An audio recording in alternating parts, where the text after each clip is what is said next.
Assalamualaikum warahmatullahi wabarakatuh. Alhamdulillahirabbil alamin. Puji syukur kehadirat Allah Subhanahu wa taala yang telah memberi kita kesempatan untuk bisa berkumpul dalam membuat laporan aksi nyata modul 1.4 tentang diseminasi penerapan budaya positif.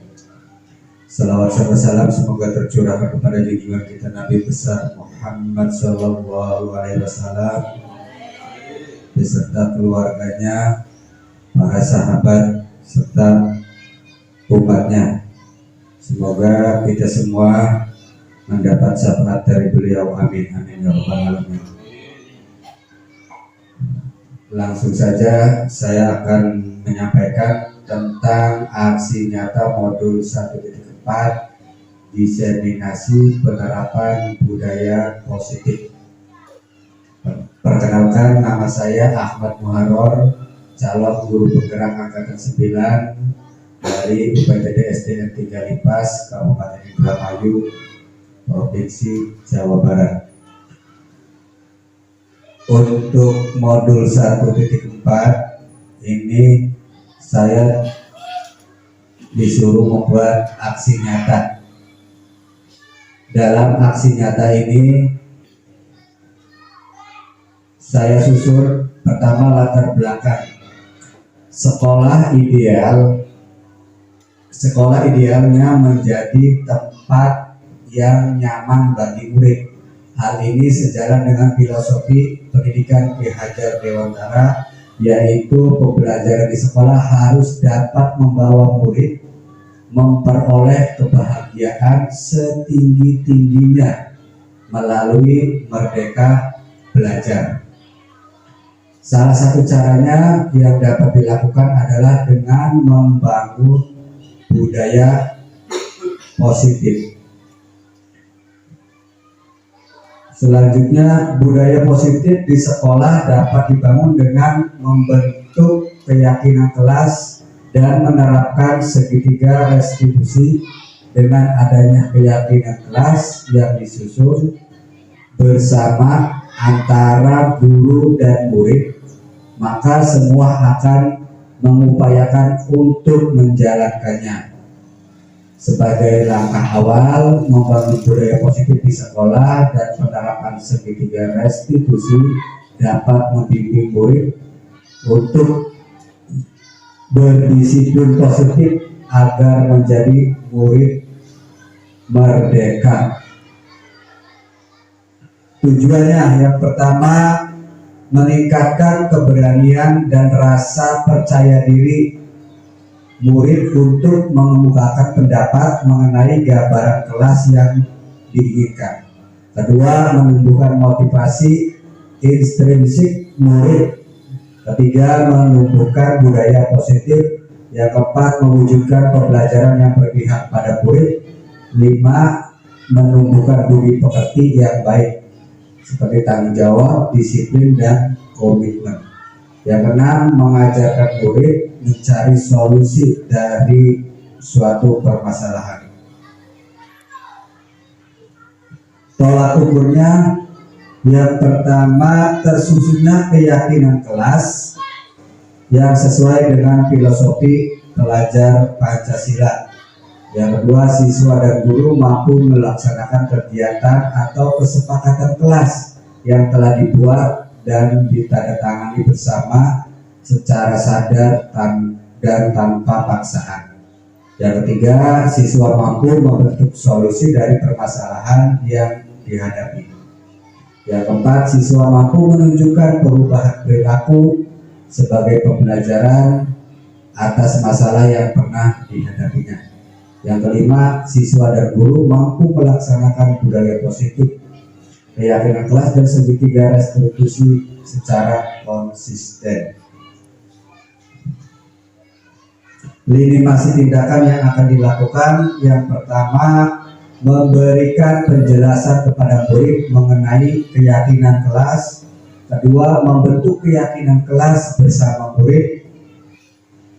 Yang ketiga, bersama murid menandatangani keyakinan kelas. 4. Memasang keyakinan kelas. 5. Mempraktikkan segitiga restitusi. 6. Meminta izin kepada kepala sekolah untuk melakukan sosialisasi. Yang ketujuh, melakukan sosialisasi kepada warga sekolah.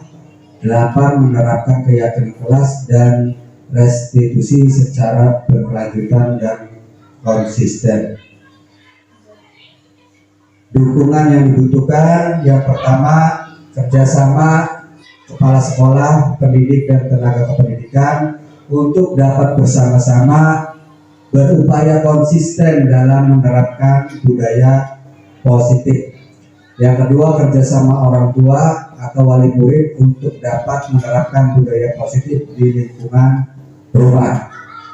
Alat, yang ketiga, alat atau bahan, karton, kertas, positif, double tip, spidol, laptop, proyektor, spanduk, kamera, dan lain sebagainya. Mungkin Bapak dan Ibu sudah menerapkan budaya positif di kelasnya masing-masing.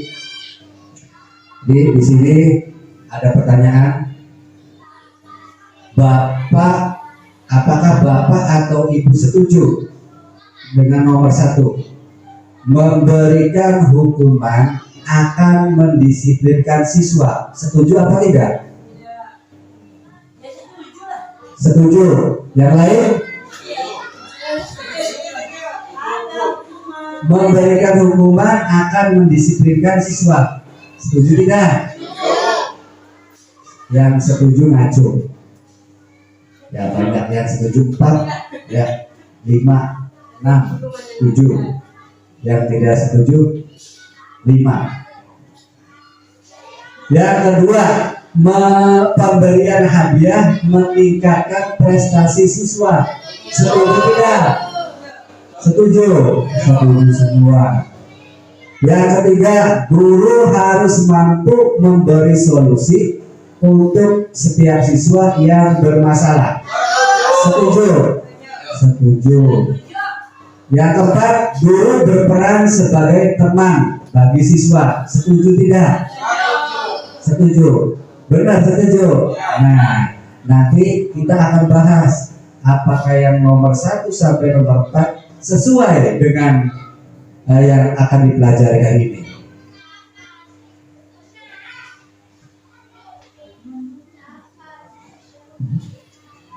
Budaya positif.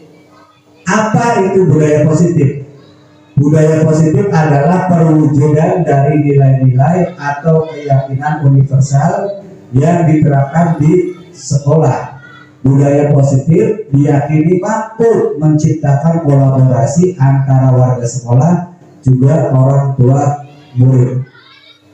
Jika terlaksana dengan baik, akan memunculkan serta mengembangkan nilai-nilai positif yang dimiliki murid dan akan menciptakan pribadi yang berkualitas, berkarakter baik sesuai dengan profil pelajar Pancasila. Nah, ini contoh nilai-nilai positif. Apa saja? Pertama, disiplin. Di sekolah berarti ada ya disiplin, terus tanggung jawab, peduli, empati, jujur, terus apa lagi? Gotong royong,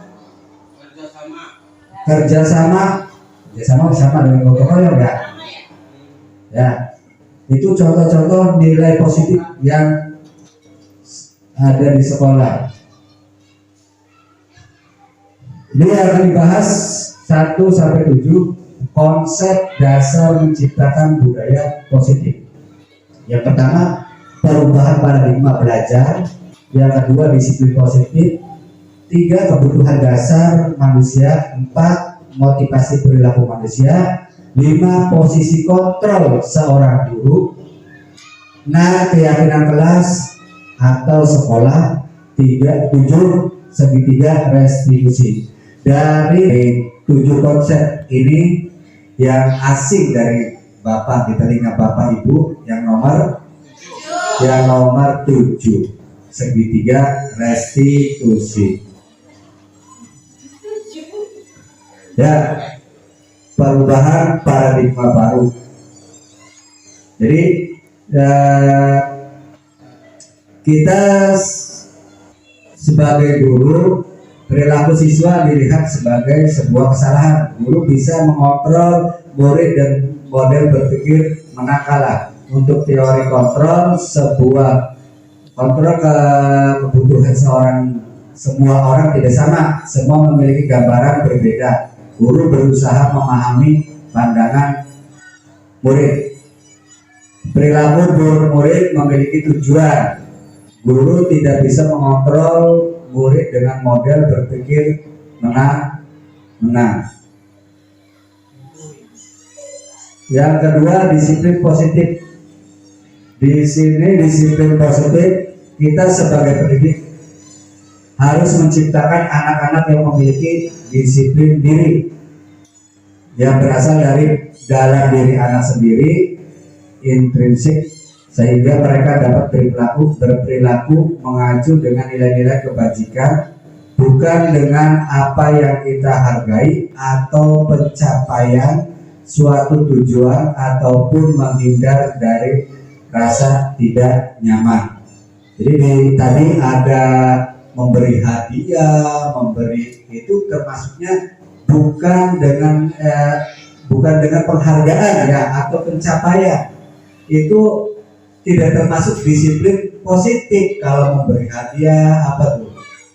Itu yang tadi Bapak Ibu pilih setuju atau tidak setuju tuh ya. Jadi seolah-olah kita kalau memberi hadiah ke siswa itu akan membodohkan atau membuat siswa itu malah tertekan. Jadi harus dengan kesadaran siswa sendiri, bukan dengan apa yang kita hargai atau pencapaian. Ya, pujian boleh. Kalau contohnya nggak usah ngasih hadiah, kasih jempol, kasih ya itu nggak apa-apa. Ya, ini disiplin positif. Di sini ada coba Bapak dan Ibu dengan teman sebangkunya, coba bayangkan di dalam tangan Bapak Ibu ada sebuah benda yang sangat berharga. Genggam sekuat mungkin benda itu di dalamnya. Coba praktekkan. Digenggam. Nah, setelah digenggam, lalu menurut Bapak atau Ibu, seandainya teman sebangku Bapak Ibu meminta atau memaksa Bapak Ibu untuk membuka kepalan tangan Bapak Ibu, apakah Bapak Ibu akan membukanya? Tidak. Kenapa? Karena ada barang yang berharga.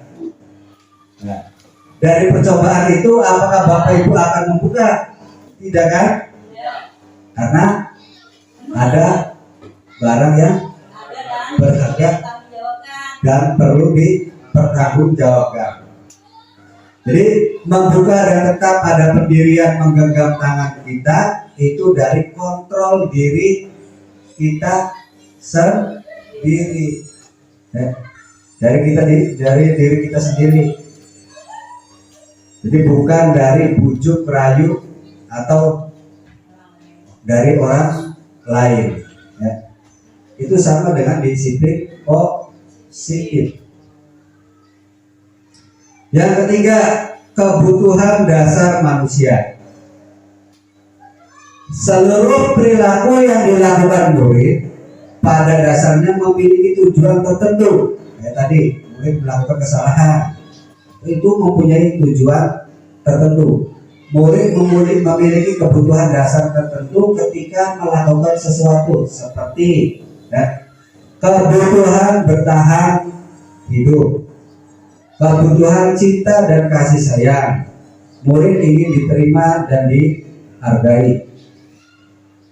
Kebutuhan penguasaan, yaitu kebutuhan pengakuan atas kemampuan. Selanjutnya kebutuhan kebebasan, yaitu kebutuhan akan pilihan. Kebutuhan kesenangan, yaitu kebutuhan untuk merasa senang. Jadi jika ada siswa yang melakukan kesalahan, berarti itu memiliki tujuan tertentu. Kebutuhan bertahan hidup bisa dikaitkan dengan kebutuhan bertahan hidup, kebutuhan cinta dan kasih sayang,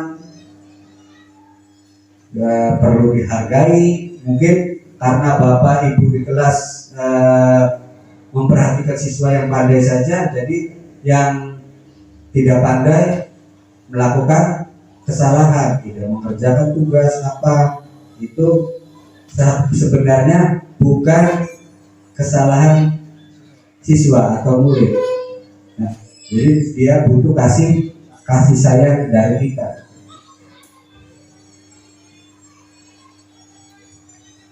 Yang keempat, motivasi perilaku manusia. Menurut Diane Gosen, 1. Untuk menghindari ketidaknyamanan atau hukuman. Murid bertanya apakah yang akan terjadi apabila saya tidak melakukannya. Hal tersebut merupakan motivasi eksternal. Yang kedua, untuk mendapatkan imbalan atau penghargaan dari orang lain. Murid bertanya, apa yang akan terjadi apabila saya tidak melakukannya? Hal tersebut merupakan motivasi eksternal. Yang ketiga, untuk menjadi orang yang mereka inginkan dan menghargai diri sendiri dengan nilai-nilai yang mereka percaya. Murid akan bertanya, akan menjadi orang yang seperti apa jika saya melakukannya? Hal tersebut merupakan motivasi internal. Lanjut, ini motivasi dorongan yang timbul dari diri seseorang secara sadar atau tidak sadar untuk melakukan suatu tindakan untuk tujuan tertentu. Yang pertama, motivasi eksternal. Artinya murid melakukan kedisiplinan dikarenakan takut, menghindar dari hukuman atau pengharapan akan bentuk penghargaan. Kadang-kadang murid itu melakukan kedisiplinan nurut aturan disiplin karena apa? Karena takut oleh guru, takut dihukum atau menghindar dari hukuman. Kalau saya disiplin, saya tidak akan dihukum. Atau mengharapkan penghargaan, kalau saya disiplin akan mendapat hadiah. Itu salah ya. Jadi motivasi yang benar, motivasi internal, murid melakukan kedisiplinan dikarenakan sadar akan nilai-nilai kebajikan dalam dirinya. Jadi dari dirinya sendiri dulu, menghargai nilai-nilai kebajikan diri sendiri. Itu yang sebenarnya. Terus yang kelima, posisi kontrol guru. Kita sebagai guru harus bisa mengontrol. Pertama, guru sebagai penghukum. Pertama. Yang kedua, guru pembuat rasa bersalah. Yang ketiga, guru sebagai teman. Yang keempat, sebagai pemantau. Yang terakhir, sebagai manajer. Ini posisi kontrol guru. Contohnya, contoh penerapan 5 posisi kontrol.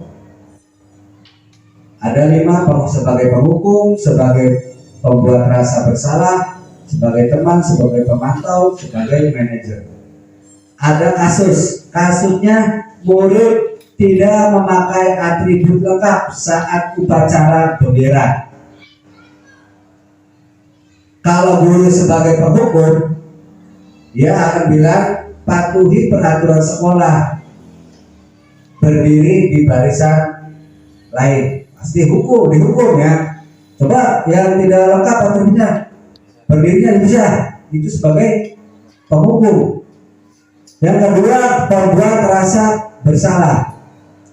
Berapa kali ibu bilang atau bapak bilang sama kamu, ibu kecewa sama kamu karena sering melakukan kesalahan siswanya ya. Jadi secara halus kita supaya anak itu merasa bersalah dengan apa yang dia sudah dia lakukan ya. Terus sebagai teman, kamu lagi jangan gitu dong, ayo gabung dengan yang lain. Untung ada ibu. Nah, kadang-kadang di sini kalau ada siswa yang bertengkar atau apa, lagi-lagi siswa itu ya. Kadang-kadang guru ya harus bisa menengahi atau menjembatani. Yang keempat, sebagai pemantau, kamu sudah melanggar peraturan sekolah, kamu tahu konsekuensinya. Nanti saya cek, kerjakan apa yang seharusnya kamu lakukan. Nah, jadi kadang-kadang kita kasih tugas ke anak-anak. Jadi kalau tidak mengerjakan, siswa akan tahu konsekuensinya gimana kalau tidak mengerjakan tugas. Sebagai manajer, yang terakhir sebagai manajer, apakah kamu tahu kesalahan kamu? Apa kira-kira pendapatmu? Bagaimana cara memperbaiki kesalahan kamu? Jadi yang seharusnya kita lakukan, yang pertama itu, yang terakhir itu manajer sebagai guru, sebagai manajer harus bisa mencari solusi, dan siswa itu yang harus menyelesaikannya. Kita sebagai guru harus cuma mengontrol saja. Yang keenam, keyakinan kelas. Sesuatu yang diyakini bersama yang berasal dari penyatuan pikiran untuk menjadi nilai-nilai kebaikan untuk diturunkan di kelas. Mungkin Bapak Ibu sudah membuat keyakinan kelas di kelas ya masing-masing ya. Memperbuat keyakinan kelas beda dengan peraturan sekolah atau peraturan kelas. Jadi peraturan sekolah terus ditularkan menjadi peraturan kelas, masing-masing kelas berbeda-beda. Nah, peraturan kelas itu dibuat lagi menjadi keyakinan kelas. Kalau peraturan, pasti kalau yang merasa bersalah pasti dihukum. Kalau tidak melakukan karena melanggar peraturan. Jadi kalau keyakinan kelas itu, kita sebelum melakukan pembelajaran di awal tahun itu harus membuat keyakinan kelas dulu, kesepakatan kelas. Jadi siswa dengan guru membuat kesepakatan. Jadi kalau siswa melakukan kesalahan, dia sudah tahu ya, kesepakatan apa yang salah, yang dilanggar. Terus harus ditandatangani oleh siswa dan guru kelas kita ya. Ini contoh terakhir yang ketujuh yang tadi Bapak dan Ibu baru tahu ya, segitiga restitusi. Jadi konsep disiplin dengan pendekatan restitusi. Restitusi sebuah cara menanamkan disiplin pada murid. Ya, apa itu restitusi? Restitusi adalah proses menciptakan kondisi bagi murid untuk memperbaiki kesalahan mereka sehingga mereka bisa kembali kepada kelompok mereka dengan karakter yang lebih kuat menurut Gosen 2004. Ya, memperbaiki kesalahan. Ciri-ciri restitusi. Satu, menguatkan dan fokus pada solusi. Dua, fokus pada karakter bukan pada tindakan. Tiga, bukan menebus kesalahan tapi belajar dari kesalahan. Empat, mencari kebutuhan dasar yang mendasari tindakan. Yang kelima, tawaran bukan paksaan. Enam, memperbaiki hubungan. Tujuh, menuntun untuk melihat ke dalam diri. Ini segitiga restitusi. Yang pertama, menstabilkan identitas dulu. Kedua, validasi tindakan yang salah. Dan yang ketiga, menanyakan keyakinan.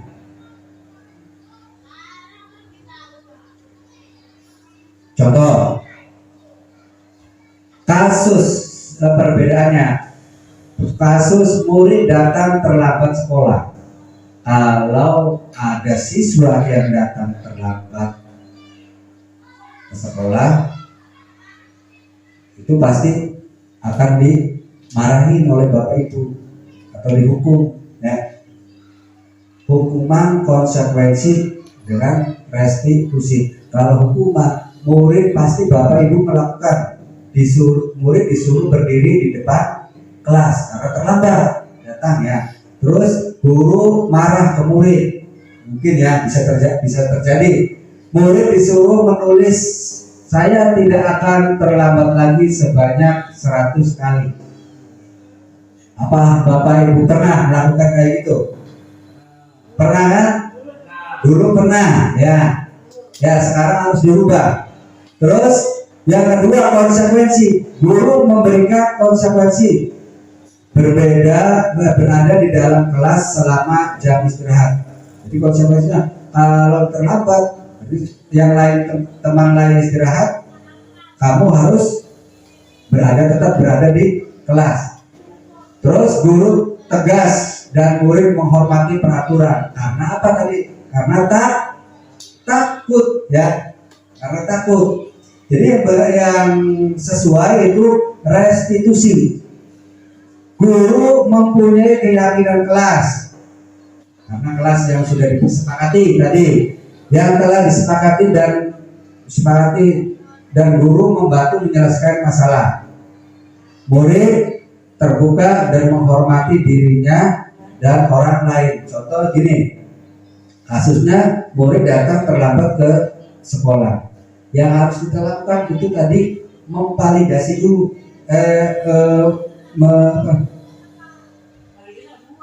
stabilkan identitas dulu, memanggil siswa tersebut, terus memvalidasi tindakan yang salah, menanyakan kenapa kamu datang ke sekolah terlambat, menanyakan dulu, ya, alasannya apa, kenapa. Nah, karena ngantuk, malamnya tidur sampai jam 12 malam, tiktokan kadang-kadang, ya, siswa sekarang. Nah, terus menanyakan keyakinan. Karena kamu malas, apakah sudah sesuai dengan keyakinan kelas kita? Karena kamu terlambat, tidak sesuai dengan keyakinan kita. Nah, sekarang dicarikan solusinya, ya, biar kamu tidak terlambat. Tolong kamu tidurnya jangan malam-malam, sampai jam 8 sudah tidur, ya, jam 8 atau jam 9, ya. Terus jangan mainan HP sampai malam, jadi kamu terlambat. Nah, terus siswa tersebut yang melakukan kesalahan harus mencari solusinya sendiri, jangan langsung dimarahin, jangan langsung dihukum, ya. Itu tidak sesuai dengan. Assalamualaikum warahmatullahi wabarakatuh.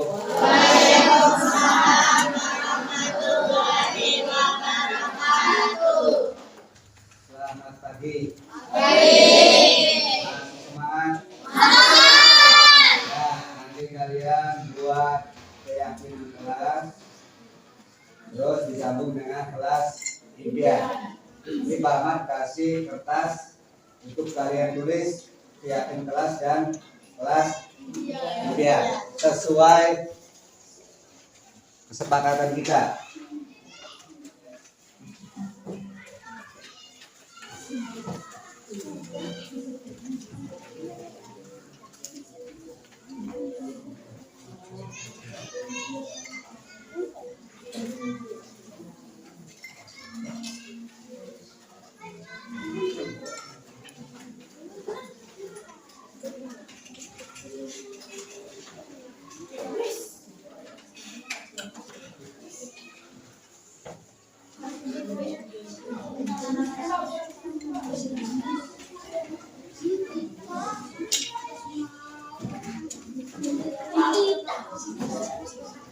Ya, kebagian semua. Ya, sok kalian sekarang tulis keyakinan kelas sesuai yang kalian inginkan. Yo, mulai.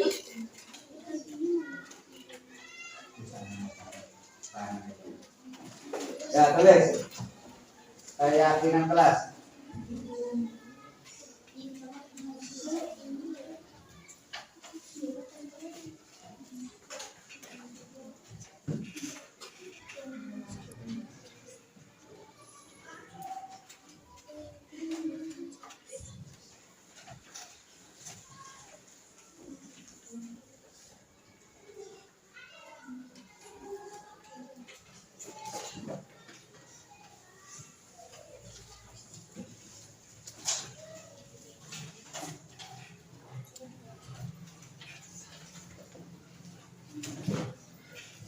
Ya, belum?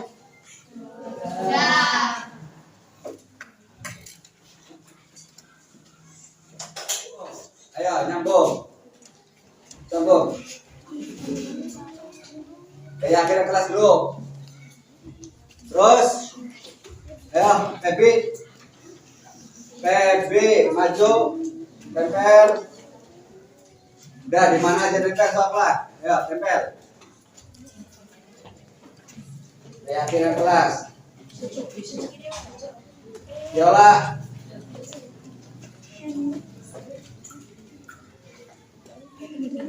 Lanjut, Kira.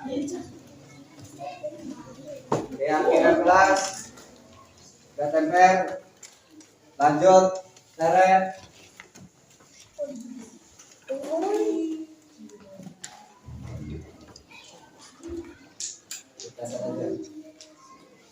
Lanjut, Riris. Sambung Septi. Disambung Amer. Sambung Iik.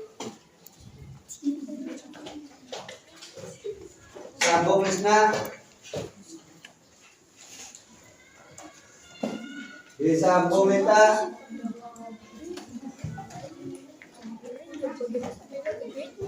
Disambung Dela.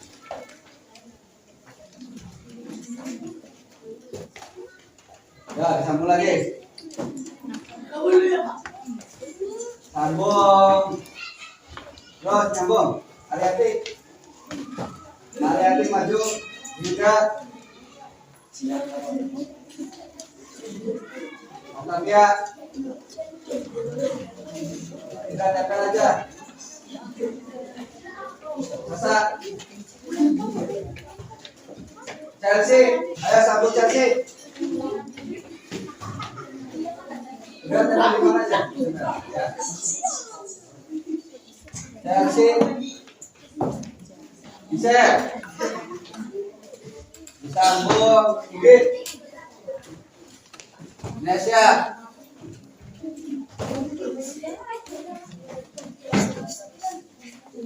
Disambung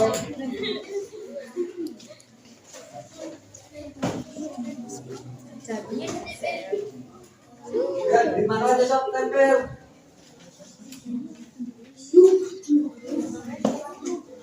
Ya, disambung. Dan kejar.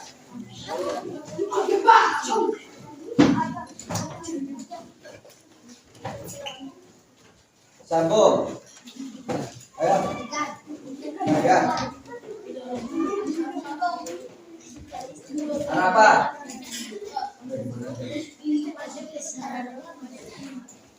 Rizky. Apa? Yogi.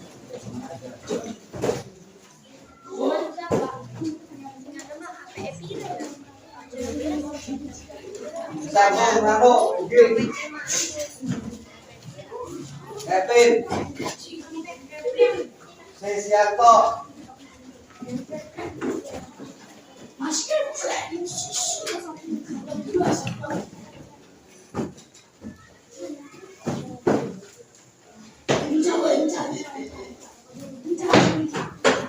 Ramdan.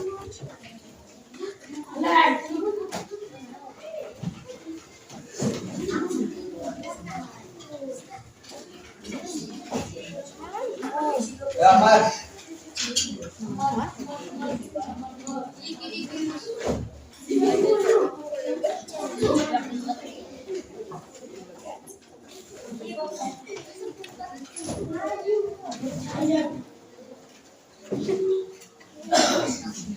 Alan.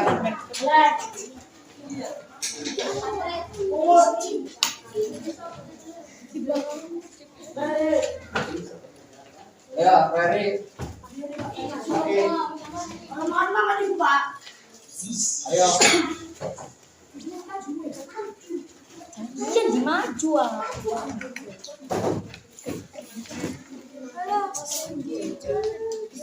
Sekarang kalian tinggal lanjut ke kelas impian. Kalian tadi sudah membuat keyakinan kelas. Sekarang lanjut ke kelas impian. Silakan mulai dari barisan terdepan. Hilda dulu, maju. Kelas impian, tempel. Arianti, Octavia, Sasa, lanjut Aulia, lanjut Tebi, lanjut Ane, lanjut Yanti, lanjut Viola, lanjut Iik, lanjut Amer, lanjut Septi, lanjut Riris, lanjut Tere, lanjut Sapira, lanjut Lisna, lanjut Dela, lanjut Lita,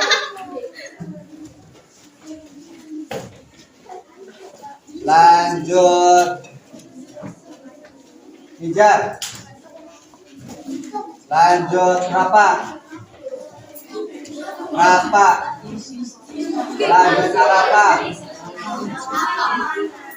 lanjut Rizky,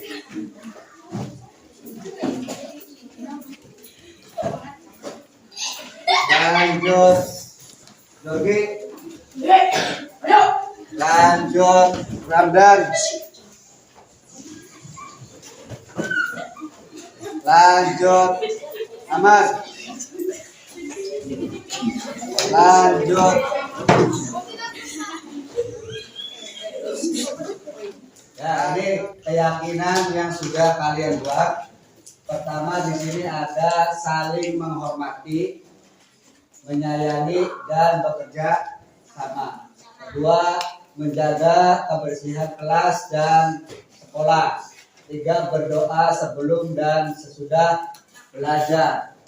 Mengikuti mengerjakan tugas tepat waktu.